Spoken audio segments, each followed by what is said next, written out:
Okay, it's Sunday morning around 10 a.m. and it's about 72 degrees and it's breezy. It feels great. The sun has finally decided to poke its head out of the sky for a few minutes. So I ran down here to show you guys the garden for a few minutes here before the sun goes behind the clouds. It has been raining and raining and raining forever. It's just been crazy rain lately. Okay, so let me show you what's going on down here. Okay, so I think I'm just going to walk through here as quickly as I can and show you what's growing.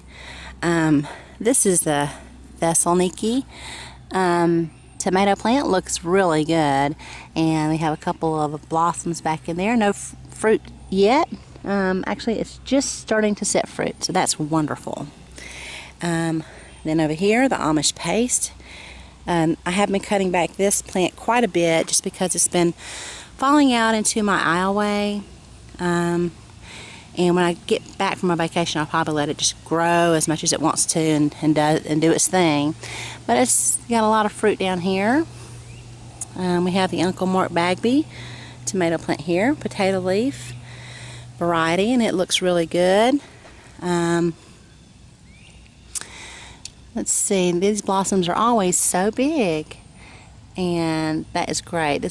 I'll use the molasses seeds to grow this one, so hopefully I will get some Uncle Mark Bagby tomatoes this year. I see that it is already setting some fruit down here, which is nice. Okay, I'm starting to see a little bit of the royal burgundy beans.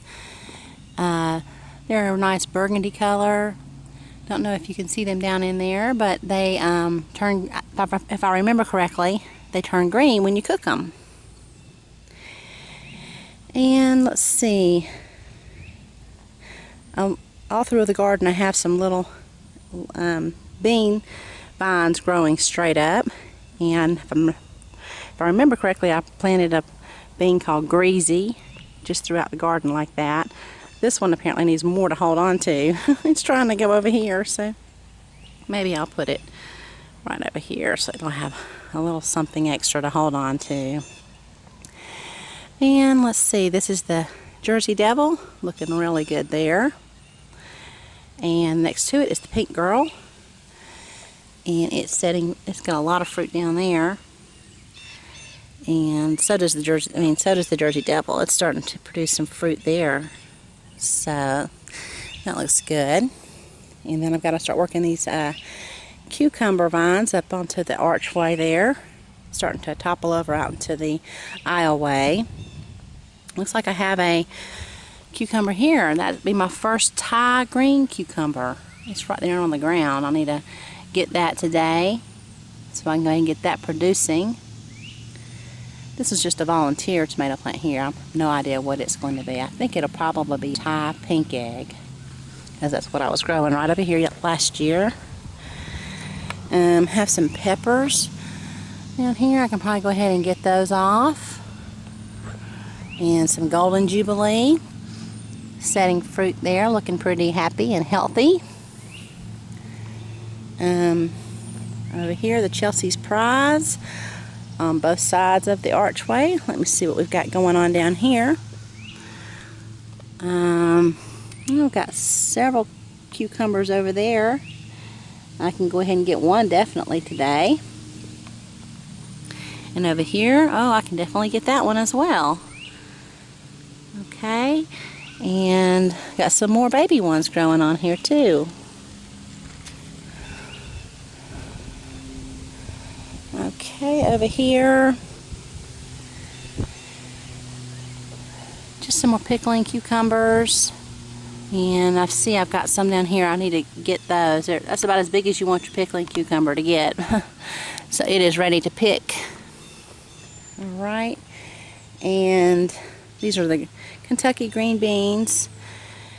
It looks like I'm getting some Japanese beetle damage. I see one now right underneath there, so I'll get him in just a minute. There's probably more than one on here if I had to guess. Usually you find those underneath your leaf, but sometimes they aren't very shy and they just hang out on top. Okay, this is what I call the bacterial wilt bed. And I pulled out a lot of the tomatoes that were here. Every one of them except for 2 that were real tiny, and I'm showing that they're starting to wilt over in the day too. So I'll be pulling those out. And corn is not supposed to be affected by the bacterial wilt, so I popped a few corn seeds in here. I don't know if it'll get large enough to mature or not, but I thought I would just see if it would grow in this bed. So next year I'll know what to plant here. And if you don't know what I'm talking about, I had another video about a month or so ago about the bacterial wilt that is in this bed here. It has been so hard to work around this bed, but you do what you gotta do. And over here are the peppers, looking pretty good. I'll need to go ahead and pick some of these today. I have a couple of the giant Marconis here, and I have a lot of serranos right down in there. Hopefully you can see that. And I have some jalapeno back there. And I need to cage my 3 open pollinated peppers that I have planted in here. They're starting to kind of turn sideways on me. And right here. And then I have a couple more giant Marconis there that I can go ahead and get. And all of the dill and everything's toppling over, but it is in full bloom right now. So that looks beautiful, beautiful, beautiful. I have both of my squash pumpkins, or pumpkins, I don't know what they call this. They're going kind of crazy here. Oh my goodness, I see a pumpkin. This was not here. No, that's not a pumpkin. That's my solar light. Okay, excuse my stupidity there. Okay, and let's see, the Cherokee purple right down there. Got a couple of those hanging in there, if you can see them behind the leaves there. Okay, so this Cherokee purple does not look like it's doing well at all. It just looks like I transplanted it and it's decided to stop growing. So I did that a little bit too late, I think. We'll see how it does, but I mean, I either had to transplant it or just, I knew it wasn't going to produce anything over there, which was not going to get enough sun. So as you can see now, I have a couple of plants here going crazy.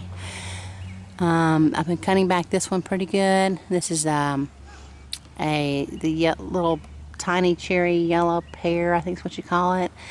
And it looks like it's starting to wilt on one side, which may mean the bacterial wilt is over here as well. That plant does not look healthy at all. I might just go ahead and pull it out before I leave. Okay, and more Kentucky Wonder beans that apparently looks like some Japanese beetles are having a party over here on that. My goodness. Yep, I guess I'm going to have to go and get my bug jar right now before I finish this garden tour and get these for sure. Okay, so I got those beetles. They were having just too good of a time there. So anyway, I am going to work this vine, help it get back on the arch. It's wanting to kind of go up instead of over. So you just have to kind of tell your green beans what you want them to do. See, give them a little wrap around there. Okay. All right. Now over here, it's turning into a pond. One thing is that I did not need these little gallon jugs in my garden this year. We've had so much rain. As a matter of fact, I checked them the other day and they're full of water. So those are great for when it rains. They fill up, and so they hold water for later, which is great. I mean, I don't need it right now, but I didn't think about that when I put the jugs in the ground. I was just thinking, well, it'll be great to pour water in there and have it seep out slowly, but not really thinking about water going in from the natural rainwater, and it collects water too, so that's cool. So this is the Eva purple ball, and there were 2 nice tomatoes on here, and something came over and ate them and threw them right over here in the yard. They decided they didn't want to eat it. I think it was an old possum or something. And then over here I have a couple more that have set fruit, so I'm glad, and maybe I'll get to taste that this year. That vine is just working its way over there. I might just go ahead and work that pumpkin vine out into my aisleway. Looks like we might see a little blossom here, hopefully. That'll be a little blossom coming out there. So I see some damage under here. That might be old damage. I think it might be. The cucumber beetle likes that too. Okay. Alright. Well, everything is growing great. Except for the little bit of insects here and there. But I've been keeping my eye on them. And let's see, over here, I'll just show you these beds. See, we have a lot of different basil and peppers growing over here, some sweet peppers and some hot peppers. This is some basil that I cut back not too long ago right here. Looks like there is something on there, and I'll need to count the spots to figure out what kind of ladybird bug that is before I collect it. I don't want to get a ladybug, because some ladybugs that are good are orange. Most of mine have all been Mexican bean beetles, though, that were orange. Okay, and here is the Thai red egg. I need to work it up. This trellis here, and then another Thessaloniki, and it's setting fruit too. And then my son's square foot garden, I see a first blossom here. I'll go ahead and show this. I'm sure we'll do an update on his garden here soon, but this little flower has finally bloomed. He wanted I guess a manly sounding flower to grow. So this is called a black bachelor button. Y'all think you can get more masculine than that. So anyway, it's kind of funny. And it actually is not black. It's like a deep purple, but they call it the black bachelor button. Okay, and I'll take a peek over here at these little, this cucumber plant here, which is having a real good time. It's just taking over out here, and it looks like there's some cucumbers under there too. So overall, everything's doing real good, and thanks for watching.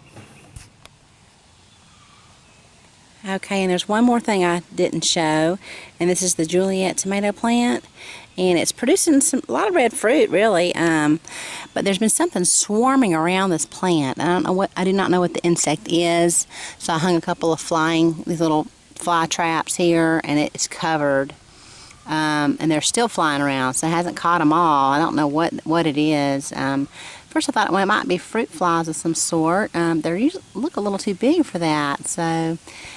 It might be. I don't know a lot about fruit flies, but whatever it is, it's attracted to ripe fruit. So that much I know. So, and it's only this plant, but I guess this is the only plant that I really have ripe fruit on it. So anyway, all right. Thanks for watching.